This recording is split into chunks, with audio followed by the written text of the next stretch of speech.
People have been asking me, and I guess it's because we're all fascinated with somebody else's mistake. Probably makes us feel better. I know it makes me feel better to know that people screw things up.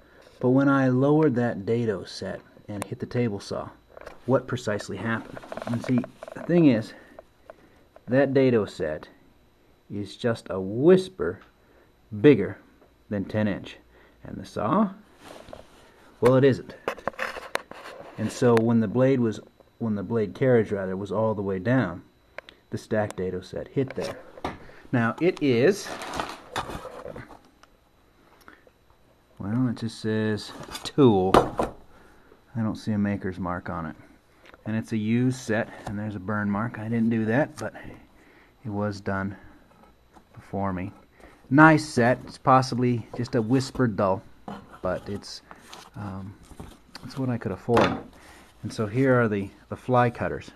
And these are what took the abuse.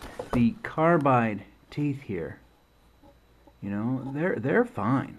They actually hit that cast iron, no big deal.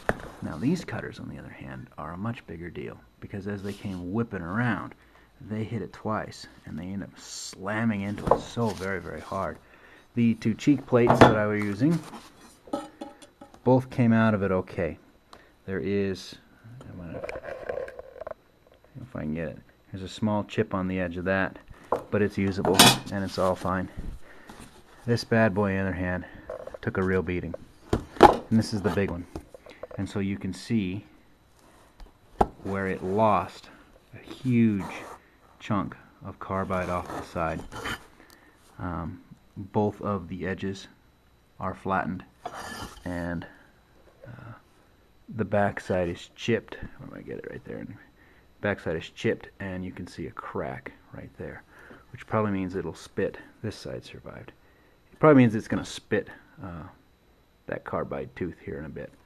So as far as resharpening it, you know, it's really not all that possible, because this is a nice hollow ground set. You can see that hollow ground groove on the side to accommodate the inside kickers.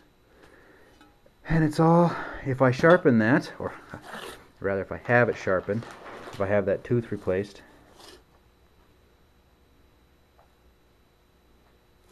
it's not going to be the same height. So it's just not going to touch anymore. Make the whole set a bit of a mess. Maybe there's guys locally that can do it. Still trying to find a maker's mark. I'd love to know. That's the mark I can see. And then I got an RPM mark, but if I had to guess, I'd say FS tool 54 DL10. So if you know FS tool 54 DL10, I'd be curious to know any information or what my possibilities for repair might be, or the possibilities of a replacement. That's what I did to her. I knew it would touch too. I knew it would touch because I'd run it all the way down once.